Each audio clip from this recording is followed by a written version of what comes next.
You can't be serious, Trevor. Who is she? I demanded, my voice trembling with a mix of anger and disbelief. Trevor didn't flinch. I'm dead serious. This is Jasmine. We're moving in together, and I want a divorce, he declared, his eyes cold and unfeeling. The woman standing next to him, with her perfectly manicured nails and smug expression, chimed in, Pack your bags, Monica. Your time's up. I felt the ground shift beneath me. My eyes darted between Trevor and Jasmine, searching for some hint of a joke, a misunderstanding, anything, but their unwavering expressions confirmed the awful truth. After 25 years, this is how you do it, I whispered, barely able to form the words. Trevor shrugged. It's time for a change. I'm tired of the same routine. Jasmine makes me feel alive. And what about your children? What about our life? I pleaded, hoping to stir some emotion in him. They're adults now. They'll understand, he stated callously. Jasmine smirked, her eyes flicking over me dismissively. You should have seen it coming, Monica. Men get bored. They want excitement. How dare you? I spat, every ounce of my being quaking with rage. Trevor stepped closer, his face inches from mine. Don't make a scene, just leave. My knuckles whitened as I clenched them, a flood of memories flashing through my mind, our wedding day, the birth of Erica and Danny, years spent building a life together. I squared my shoulders, refusing to give them the satisfaction of seeing me break. You don't get to decide that, I said quietly but firmly. As I walked away from them, I could hear Jasmine's voice dripping with smugness. We'll start moving things in tomorrow. Make sure you're out by then. I stumbled up the stairs, my heart aching. In our bedroom, I sank onto the bed, head in my hands. I heard Trevor's footsteps behind me. You can't just leave us like this, I said without turning around. Watch me. He replied, his voice void of any emotion. Tears streamed down my face as I tried to process what had just happened. How could everything change so fast? The door creaked open, and Jasmine strutted in, scanning the room as if it was already hers. I hope you don't mind if I take a look around. I stood up abruptly. Get out, I demanded, my voice shaking. She tilted her head slightly. Suit yourself. You'll be gone soon anyway. They left, leaving a suffocating silence in their wake. I looked around the room, at the life we had built, now hanging in the balance. The wedding photo on the nightstand, the drawings Erica and Danny had made as kids, everything felt like a cruel joke. I had to figure out my next move. I needed help, but who would understand? As I grabbed my cell phone, I dialed Lisa's number, my best friend since high school. Her familiar voice answered, Hey, Monica, long time no hear. Lisa, it's Trevor. He's leaving me, I managed to say through tears. There was a pause then. What? Tell me everything. I took a deep breath and began to recount the events. With each word, I felt a small measure of relief. I don't know what to do, Lisa. He brought her to our home, told me to leave. Stay right where you are. I'm coming over, she said, her voice filled with determination. As I hung up, I felt a flicker of hope. I wasn't alone. I could survive this betrayal. I had to. For Erica and Danny, for myself. I heard the garage door open and close at odd hours, signaling Trevor's comings and goings. Most nights he didn't come home at all. When he did, it was usually with Jasmine. She treated our home like it was hers, strutting around with a possessive air that made my blood boil. Today was no different. I was in the kitchen when they walked in, laughing about something trivial.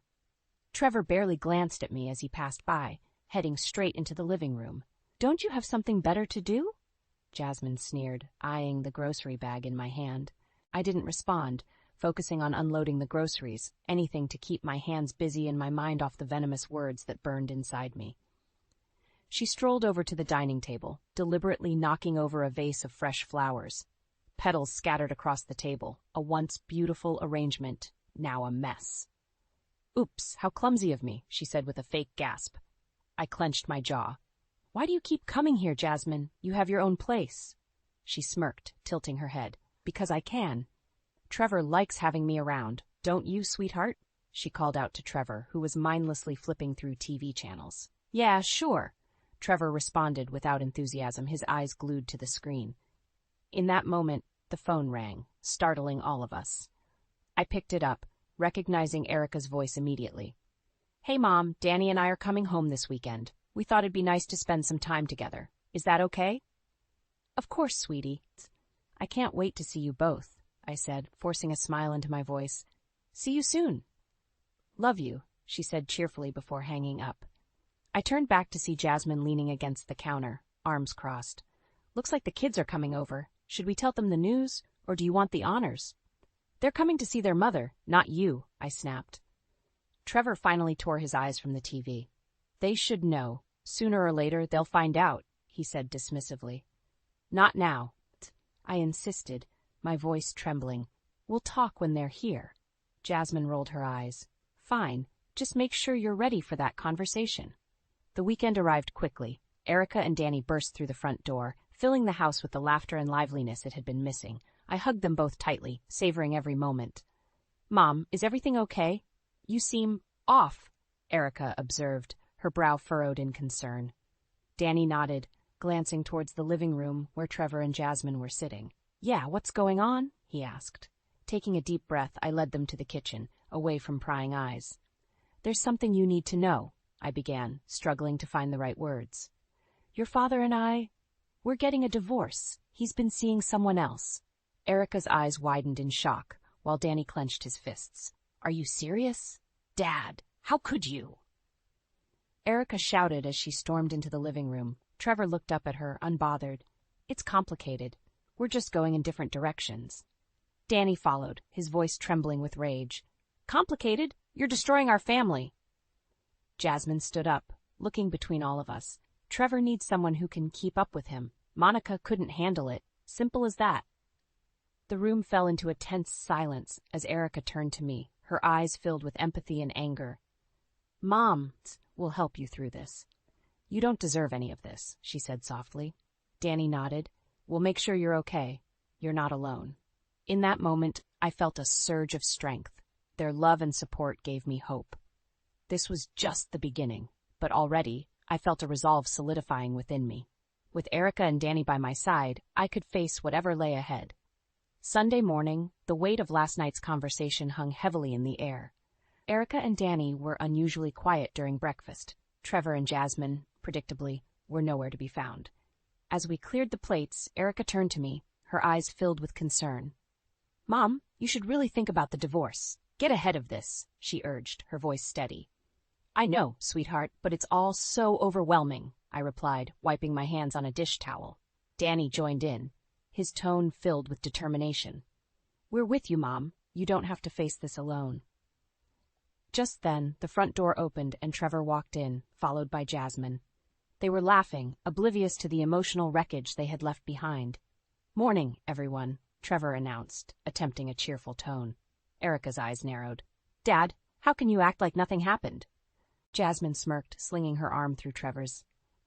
We just had a great breakfast. What's the problem, Erica?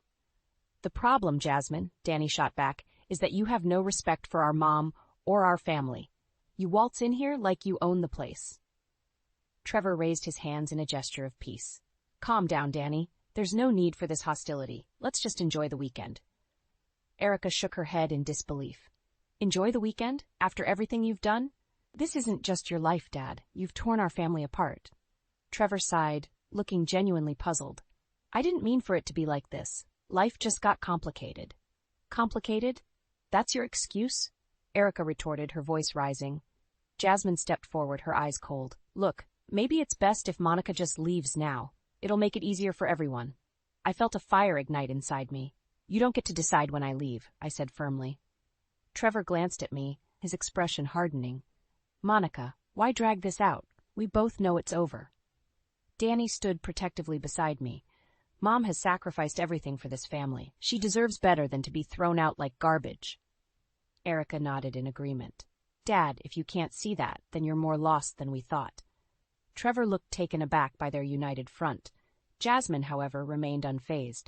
Fine, stick around if you want, Monica, but just know, Trevor and I are moving forward with our life, with or without your consent.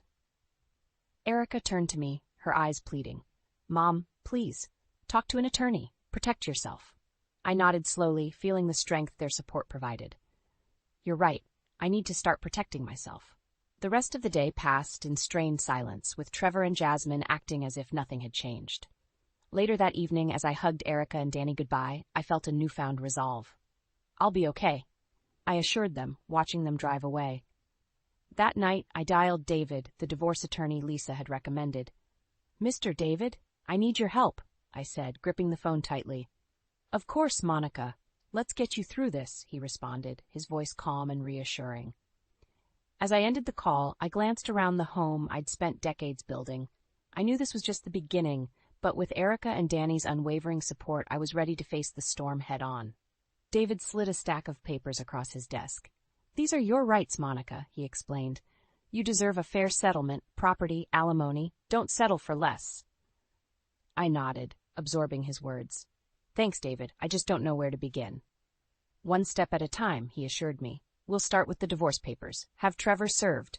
It's critical that you protect yourself immediately."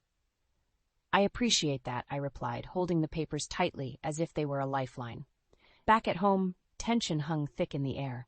Trevor and Jasmine were in the living room, their laughter grating on my nerves. I took a deep breath and entered. "Trevor," I said, my voice steady, "I'm serving you with divorce papers. I've contacted a lawyer, and I'll be moving forward." His laughter stopped abruptly, replaced by a look of surprise. "You're serious?" he asked, bewildered. Jasmine scoffed, leaning back on the couch. "Finally growing a backbone, Monica? How quaint!"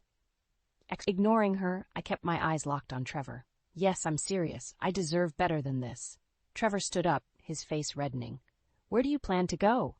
You have no job, no money. How do you think you'll survive?" "I'm reactivating my nursing license," I announced. "I can take care of myself, and I'll get back to working." Jasmine's laughter was sharp. "You? Go back to work? Good luck with that." I straightened my shoulders, refusing to be intimidated. "Watch me." Over the next few days, I poured myself into making preparations. I contacted my old nursing school, signed up for refresher courses, and updated my resume. Each small victory felt like a step toward reclaiming my life. One evening, as I pored over coursework at the kitchen table, Trevor walked in. "Monica, this is ridiculous. You won't last a week as a nurse," he scoffed. "I'll take that chance," I replied without looking up. Jasmine appeared behind him, smirking. "You're really determined to prove us wrong, huh? It's almost admirable." "Almost," Trevor added with a sneer. Ignoring their jabs, I received an email from a nearby clinic looking for part-time nurses. A smile crept onto my face. "I have an interview tomorrow," I announced. Trevor rolled his eyes. "Good luck with that. Don't come crying when you fail." The next day I walked into the clinic, heart pounding. The interview went smoothly, the familiarity of the medical environment settling my nerves. I knew I could do this. Leaving the clinic, I felt lighter, my steps more confident. Later, as I packed some of my belongings, I came across an old photo of Trevor and me on our wedding day. I stared at it for a moment before placing it in the box labeled Past. That night, I called Erica and Danny, sharing the day's events. "I'm so proud of you, Mom," Erica said, her voice filled with joy. Danny chuckled, adding, "You're showing them you're stronger than they ever thought." Their support filled me with a renewed determination. I knew the road ahead would be challenging, but I was ready. The next chapter of my life was beginning, and I wasn't looking back. "Trevor, we need to talk," I said, standing firm in the living room, holding the finalized divorce papers. Trevor looked up from the TV, an annoyed expression on his face. "What now, Monica?" "These are the terms," I stated, handing him the documents. "I'll be taking half of the assets, and I want alimony. It's non-negotiable." Trevor's face reddened as he scanned the papers. "You've got to be kidding me. You really think you deserve this?" Jasmine sauntered over, peering over his shoulder. "She thinks she's entitled to it, which is laughable." I clenched my fists, trying to keep my composure. "I've given 25 years of my life to you and this family, Trevor. I deserve what I'm asking for." Trevor threw the papers onto the coffee table. "You won't get a dime more than I'm willing to give. This is outrageous." Jasmine's smug smile widened. "Good luck getting anything from us, Monica." David had prepared me for this resistance. I stood my ground. "Then we'll settle this in court. I have every right to what I've requested." Trevor's eyes blazed with anger. "Do you really want to drag this out and make it ugly for everyone? Did you ever stop to think about that before you brought her into our life?" I shot back, my voice rising. "You made this ugly, not me." Jasmine rolled her eyes. "We don't have time for your drama, Monica. We've got wedding plans to make." "Wedding plans," Erica's voice came from the hallway. She and Danny had just come in, their expressions filled with disbelief. Unbelievable, Danny muttered, shaking his head. Trevor squared his shoulders, trying to regain control. We're moving on, so should you. Erica stepped forward, her eyes blazing. How can you be so heartless, Dad? Mom deserves respect. You both are acting like this is some kind of game. We've made our decision, Jasmine retorted. Monica, it would be best if you just accepted it. I took a deep breath, looking at my children. I'm not backing down. I'll fight for what's right. Danny put a comforting hand on my shoulder. We're with you, Mom. Don't let them intimidate you. Trevor threw up his hands in frustration. Fine, do whatever you want. But know this, Monica, you'll regret it. Jasmine smirked as she linked her arm with Trevor's. You're making a mistake.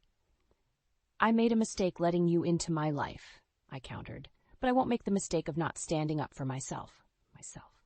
Leaving them in the living room, I walked towards the door, Erica and Danny beside me. For the first time in a long while, I felt genuinely supported. Let's go, Erica said, her voice filled with determination. We'll get through this together. That night, as I packed more of my belongings, I felt a sense of closure. The divorce papers were served, and I was more determined than ever to rebuild my life. I glanced back at the house one last time. It had been my prison, but now it represented a past I was ready to leave behind. I walked out with my head held high. This was the beginning of my new life, free from Trevor and his betrayal. I was ready for whatever came next. With Erica and Danny by my side, I knew I could face anything. The small, charming apartment felt vastly different from the sprawling house I had left behind. Boxes were scattered around, half unpacked, but there was a lightness in the air, a feeling of liberation. I set down a framed photo of Erica and Danny on the mantel, smiling to myself.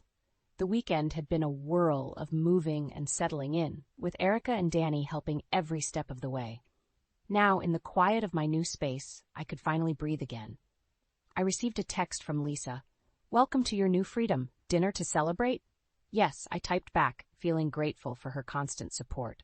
As I started unpacking the kitchen, my phone buzzed again. This time it was from the clinic. Congratulations, Monica. You've got the job. Start next week. Relief washed over me. I had just landed a part-time nursing job. This was the beginning of something beautiful. Later that evening, Lisa arrived with a bottle of wine. To new beginnings, she toasted, raising her glass. I clinked mine with hers and took a sip. Thank you for everything, Lisa. I couldn't have done it without you. You're stronger than you give yourself credit for, she replied, squeezing my hand. By Monday, I was already settling into my new routine. I joined a yoga class at the local community center and signed up for a book club. It felt good to be reconnecting with old passions. That week, I walked into the clinic, greeted by the hustle and bustle of healthcare.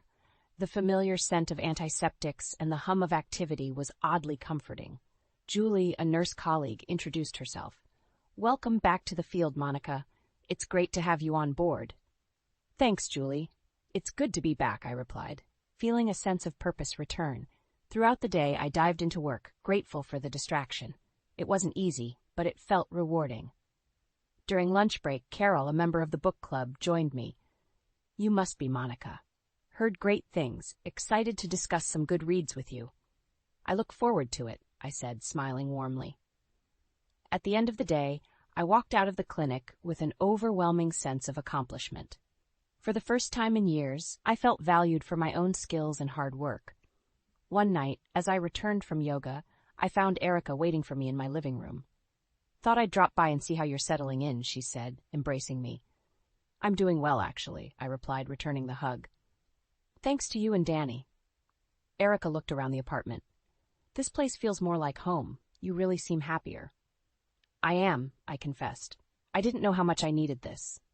We chatted for hours, sharing stories and laughter. It felt good, finally reconnecting with my daughter beyond the turmoil of the divorce. As the days turned into weeks, I found myself growing more comfortable in my skin, enjoying my independence. One evening after work, I received a call from Danny. Guess what, Mom? I got an internship offer in the city near you. That's wonderful news, Danny, I exclaimed, thrilled by the opportunity to see him more often. Looks like life is finally going our way, he said with a grin in his voice. I stood by the window, looking out at the bustling life outside. The chapter with Trevor was over, but a new one had just begun. For the first time in a long while, I felt hopeful and excited about the future. My life was blossoming, and I was determined to make the most of every new opportunity.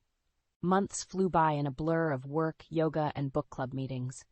One afternoon, as I enjoyed a coffee with Lisa at the local cafe, she leaned in conspiratorially. "Have you heard the latest about Trevor and Jasmine?" "No." "What's up?" I asked, curiosity piqued. Lisa grinned. "It's all over town. Their marriage is falling apart. Jasmine's been calling everyone, complaining about Trevor."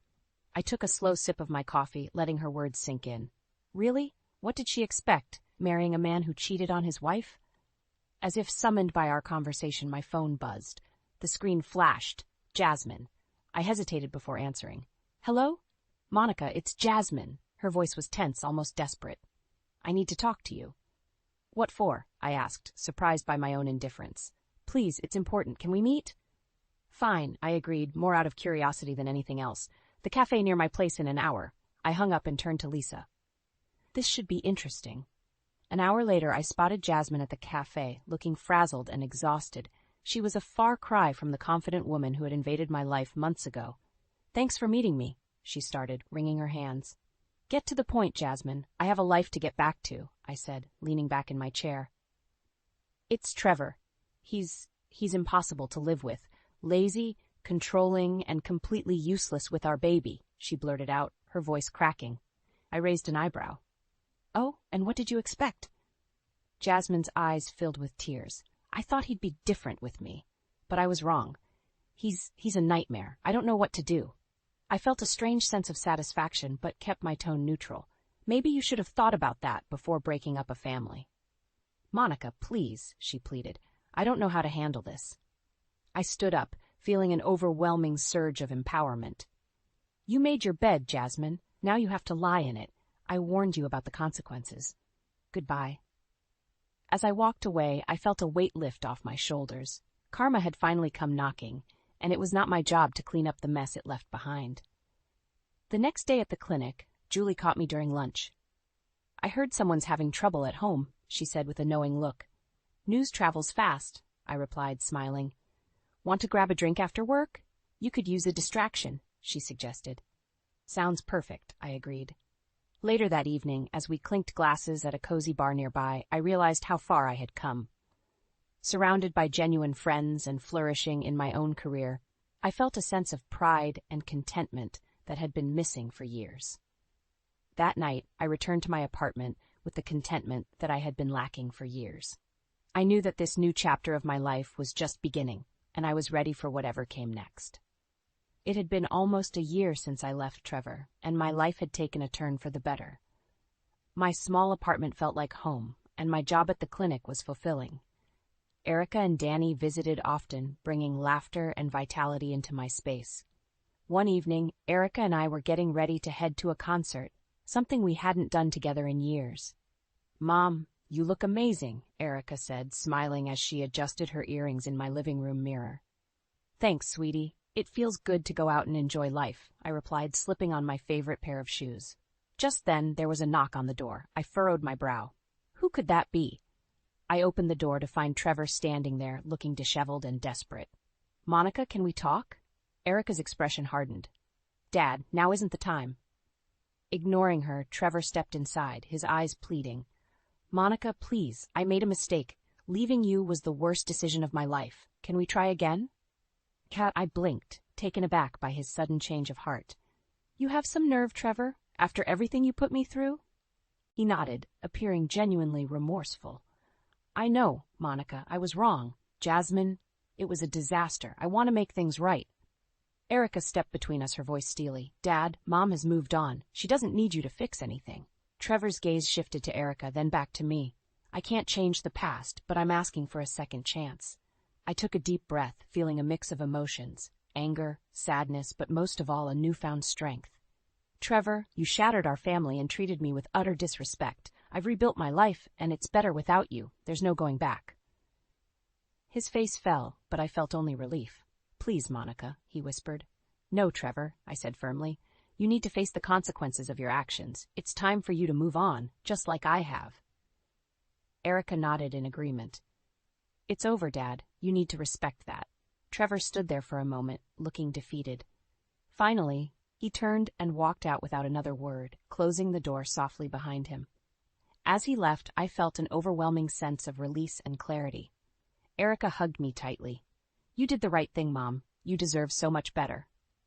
"I know," I replied, my voice clear and resolved, "and I'm ready to embrace it."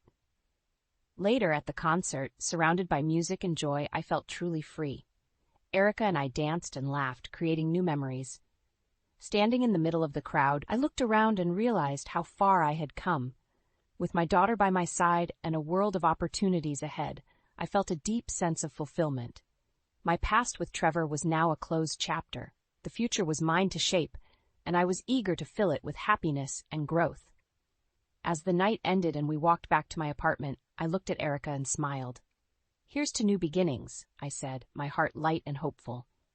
"Here's to your revival, Mom," Erica replied, squeezing my hand. For the first time in a long time, I felt truly at peace, ready to embrace whatever came next with a joyful, open heart. As I watched my belongings alongside Lucas's thrown out like yesterday's trash, Daniel's words echoed with chilling finality. "If you don't like it, leave." Standing there, with our son's hand in mine, I knew this was no longer just about a failing marriage. It was about fighting back for our dignity. I am Evelyn Marshall, a 32-year-old working mother, navigating the complexities of what once was a happy marriage. Now, I stand at the crossroads of a life that seems to be unraveling at the seams. It's a story I never thought I'd tell, but here I am, reflecting on the journey that led me to this moment. My life, contrary to the turbulence now, began in a rather privileged manner. I was born into an affluent family, blessed with the comforts that wealth could bring. Yet, with a spirit yearning for independence, I chose to carve out my own path, determined to earn my living and not just rely on the legacy of my lineage. This decision, while empowering, set the stage for a series of events that would later challenge my very essence. Daniel and I met at the company where we both worked. He was there first, a man of charm and ambition. Our initial days were like pages from a fairy tale, filled with laughter, shared dreams, and a love that seemed to defy all odds. Our courtship was a whirlwind, and marriage felt like a natural progression, a testament to our love. Little did I know it was also the beginning of a slow, simmering discord. You see, despite our shared workplace, our careers took different trajectories. I, perhaps due to my upbringing or sheer drive, ascended the corporate ladder more swiftly than Daniel. This disparity, insignificant in my eyes, began to fester in his. While dating, it was a non-issue, even a source of pride for him. But marriage changed the unspoken dynamics. The man who once celebrated my achievements started viewing them as a mirror reflecting his perceived inadequacies. When Lucas, our son, came into our lives, I thought it would bring us closer, solidify our bond. I took maternity leave, embracing motherhood with all its joys and challenges. Daniel's behavior, however, took a turn that I hadn't anticipated. His comments, initially subtle, grew increasingly bitter. "Must be nice to get money without working," he'd say, his words laced with a disdain that cut through me. The financial support I appreciated turned into a tool for asserting dominance, a way to remind me of my supposed dependence during my leave. The workplace wasn't spared either. Being his superior on professional grounds, I had to maintain a delicate balance between being his wife and his boss. I endeavored to keep our work and personal lives separate, but the lines blurred, the tension palpable. Daniel's pride seemed wounded, not just by my professional stature, but by his perception that his own worth was diminished in comparison. In the midst of this growing estrangement, there was another factor, steadily poisoning the remnants of our marriage. Margaret, Daniel's mother. She was a formidable presence in our lives, casting a long shadow over our marriage. A woman of strong opinions and traditional beliefs, she saw my career achievements not as a matter of pride, but as a transgression of the roles she believed a wife should play. Her words were sharp, often loaded with a disdain for the modern woman I represented. "Daniel should be the one leading," she would often say, a sneer barely concealed. "A woman's place isn't above her husband." Her words, echoing through our home, only fueled Daniel's growing insecurities. It was as if my success was an indictment of his perceived shortcomings, and Margaret was the judge who passed the verdict. As Daniel's resentment simmered, our home life became strained. He started distancing himself from both Lucas and me. Where there was once laughter and shared moments, there now existed a cold, uncomfortable silence. I watched helplessly as the man I loved transformed into a stranger, his warmth replaced by a bitterness that seemed to stem from a deep well of dissatisfaction and hurt pride. Even as I tried to reach out to bridge the growing chasm between us, Daniel retreated further, often seeking refuge in his mother's company. Margaret's influence became more pronounced, her criticism of my role as a wife and mother growing more frequent and biting. "Leaving such a small child and going to work?" she would chide. "Don't you have any maternal feelings?" Her words stung, but what pained me most was the impact on Lucas. Our son, bright and perceptive, began to sense the tension, the undercurrents of discord that flowed beneath the surface of our family life. He stopped talking about his father and grandmother, his young mind perhaps unable to articulate the confusion and hurt he felt. In stark contrast, my parents provided a haven of unconditional love and support for Lucas.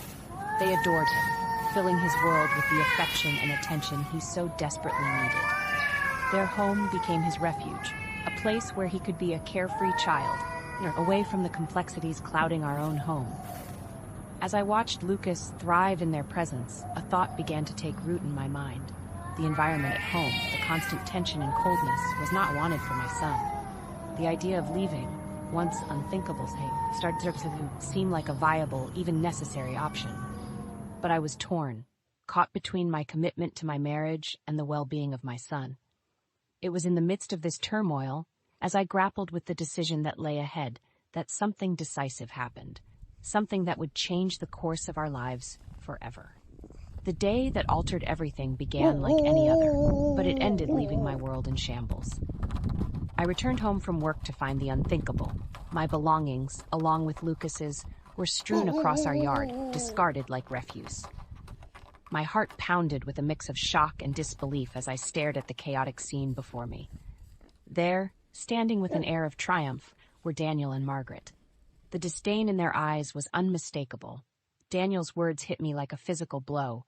"Since Mom's moving in, we've cleared out your stuff. If you don't like it, leave." His voice was cold, devoid of the warmth I once knew. Margaret's sneer was equally cutting. "We don't need a wife who doesn't care for her husband. Take your unattractive grandson and leave." Their words, cruel and unforgiving, echoed in my ears. But amidst the hurt and the shock, a sense of clarity began to emerge. This was not just an attack on me, but on our innocent son, who stood beside me, his eyes wide with confusion and fear. The realization hit me hard. This was no longer the family or the home I once cherished. It was time to leave. With a heavy heart but a resolute mind, I gathered our belongings, my hands trembling with a mix of rage and sorrow. Lucas, still too young to fully grasp the situation, helped quietly, his usual chatter replaced by a somber silence. As I packed, a memory surfaced, a detail about our house that I had almost forgotten. A lease agreement, with a clause that could turn the tables in our favor. But in that moment, I chose to remain silent. Let them believe they had won, for now. My focus was on getting Lucas away from this toxic environment. "We're leaving," I said finally, my voice steady despite the storm raging inside me. Daniel and Margaret looked at each other, smug satisfaction in their eyes. Little did they know, this was not the end, but the beginning of my fight back. With Lucas in tow, I left the house that was no longer a home. The drive to my parents' house was silent, each of us lost in our own thoughts. As we pulled up, the warm glow from the windows offered a stark contrast to the coldness we had left behind. In that moment, I knew I had made the right decision. We were safe, we were loved, and most importantly, we were free from the bitterness and cruelty that had overshadowed our lives. The sanctuary of my parents' home felt like a balm to our bruised hearts. Their shock at our sudden arrival quickly gave way to an unwavering support that enveloped Lucas and me. In their embrace, I found the strength that I feared had been drained by the events at our former home. Lucas, ever resilient, adapted quickly to our new reality. The bond he shared with my parents was a joy to behold, their unconditional love filling the void left by his father's abandonment. Watching him play and laugh in their care, I felt a pang of regret for not having made this move sooner. His happiness was a stark reminder of what he had been missing. In the quiet of my old room, now our temporary haven, I contemplated our future.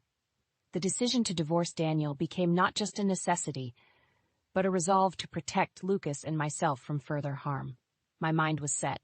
I would ensure that Lucas would never again have to witness the kind of hostility we had experienced.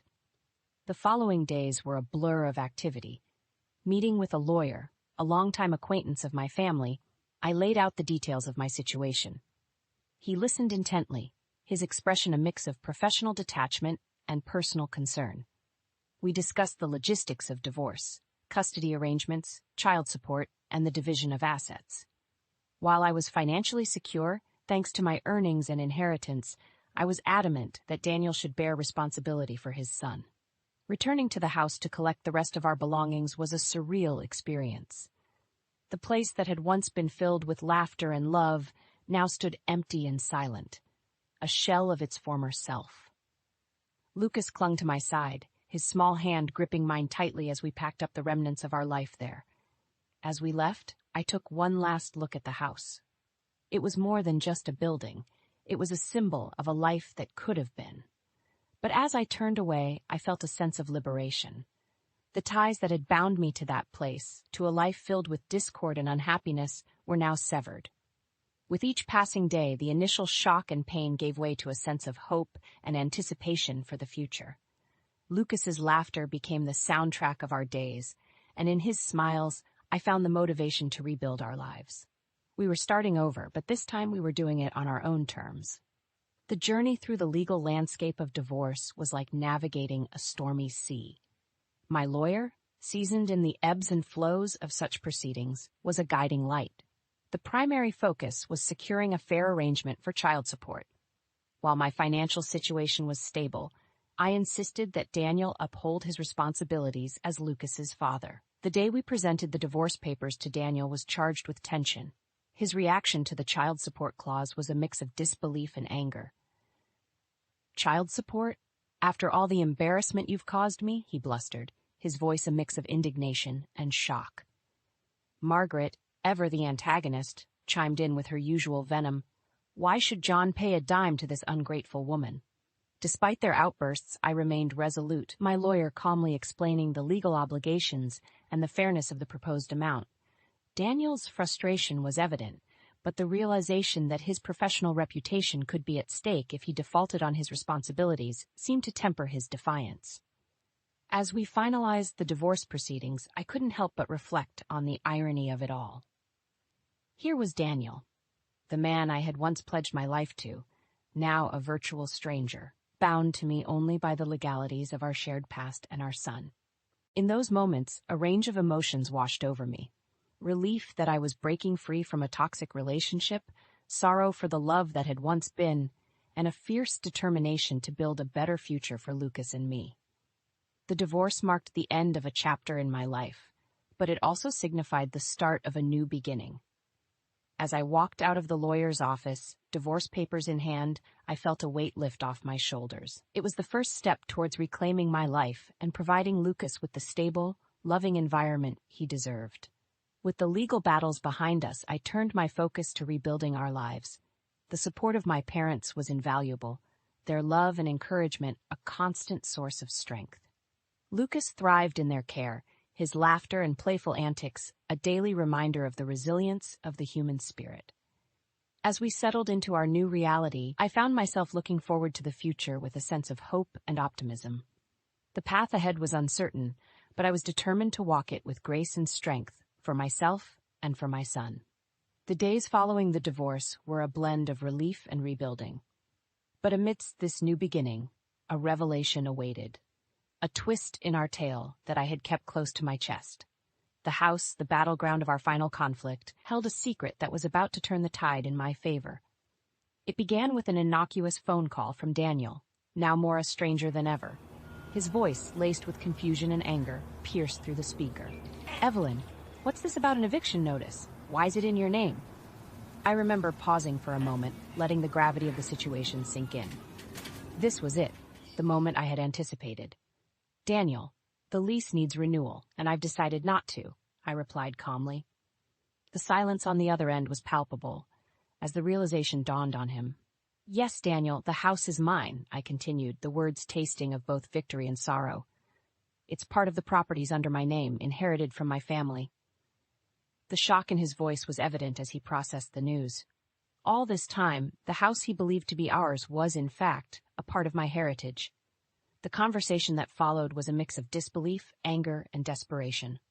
Daniel's tone shifted from accusatory to pleading, as the full extent of his situation became clear. Without the house, he and Margaret were, in essence, homeless. But my decision was firm. The house, a symbol of a past life, needed to be let go, just as I had let go of the relationship. "You need to find somewhere else, Daniel. We're divorced now, and you're no longer my responsibility," I said, a mix of sadness and resolve in my voice. The call ended with Daniel's protest still ringing in my ears, but I knew I had made the right decision. It was not just about the house or the divorce. It was about setting boundaries, about asserting my independence from a relationship that had become toxic. As days turned into weeks, I watched as Daniel and Margaret struggled to find a new place. There was a part of me that felt for their plight, but another part reminded me of the necessity of this harsh lesson. They had to understand that actions have consequences, and sometimes those consequences are irrevocable. Meanwhile, life for Lucas and me was taking a turn for the better. Our small apartment near my parents' house became a haven of peace and stability. Lucas's laughter filled the rooms, a sound that had become my favorite melody. In those moments, watching him play or listening to his endless stories, I knew that no matter the challenges, we would be all right. In the weeks that followed the eviction notice, the reality of their new circumstances began to dawn on Daniel and Margaret. They had been complacent, perhaps assuming that the comfort and stability they enjoyed were unchanging. But now, faced with the immediate need to find a new living situation, their world was thrown into disarray. For Daniel, the challenges were manifold. Not only had he lost his home, but also the stability and support he had taken for granted. His pride, already bruised from the divorce, took another hit as he struggled to come to terms with the consequences of his actions. Margaret, too, faced a harsh awakening. The vision she had of living comfortably with her son, free from the responsibilities she so despised, was shattered. The prospect of finding a new place, especially under strained financial conditions, was daunting. As for me, the aftermath of the divorce and eviction brought a sense of closure. While it was painful to witness their struggles, it also served as a reminder of the importance of self-respect and setting boundaries in relationships. It was a lesson in taking control of one's life, no matter how difficult the choices might be. Meanwhile, Lucas and I settled into our new routine. Our apartment, though smaller than the house we had left behind, was filled with love and laughter. Lucas thrived in this new environment, his resilience a constant source of amazement and pride for me.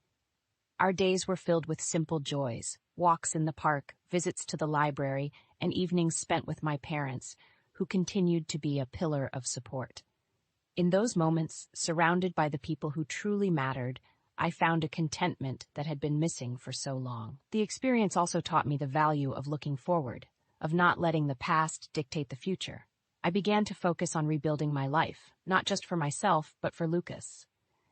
He deserved a mother who was strong, happy, and present, and I was determined to be just that. The challenges we faced had not only tested our strength, but had also brought us closer. Our bond, forged in adversity, was now unbreakable. And as I looked at Lucas, growing and flourishing despite everything, I knew that no matter what lay ahead, we would face it together, with love and courage. The dawn of our new life brought with it a sense of renewal and hope. Each day, as I watched Lucas grow and thrive, I was reminded of the resilience of the human spirit. Our small apartment, filled with laughter and love, was a testament to our journey and the strength we had found in each other. Lucas's happiness was my guiding light. His inquisitive eyes, so full of wonder and joy, were a constant reminder of the innocence and purity that life still held. I found myself cherishing the simple moments, his excited chatter about his day at school, the quiet evenings spent reading together, and the weekends exploring the city with my parents. These were the moments that mattered, the memories that would shape his childhood. Professionally, I found a new sense of purpose and fulfillment. With the personal turmoil behind me, I was able to focus on my career with renewed vigor. My achievements, no longer overshadowed by the complexities of my personal life, became sources of pride and satisfaction. As I navigated my new reality, I also learned the importance of self-care and self-love. I found solace in small acts of kindness towards myself, a quiet evening with a book, a leisurely walk in the park, or a coffee date with a friend. These moments of solitude and reflection were crucial in rediscovering myself, in understanding who I was beyond the roles of mother and professional. Most importantly, I became acutely aware of the impact of relationships on one's life. The support and love of my parents, the unwavering bond with Lucas, and the solidarity of friends who stood by me through the darkest times were my pillars of strength. They taught me the value of genuine connections, of surrounding oneself with people who uplift and inspire. As for Daniel, our paths rarely crossed, except for the occasional formalities regarding Lucas. The bitterness that once marred our interactions had given way to a detached civility. While the love we once shared was lost, I held no ill will. Instead, I chose to focus on the present and the future, on the life I was building for myself and my son. In the end, the journey I had embarked on, fraught with challenges and heartaches, led me to a place of peace and contentment. It was a journey of self-discovery, of learning that strength sometimes lies in letting go, and that true happiness comes from within. As I watched Lucas play, his laughter ringing through our home, I felt a deep sense of gratitude. Gratitude for the lessons learned, for the love received, and for the new beginnings that lay ahead. Our story was one of triumph, not just over the circumstances we faced, but over the doubts and fears that once held us back. And so, we moved forward hand in hand, ready to embrace whatever the future held, with love, hope, and an unwavering faith in the journey of life.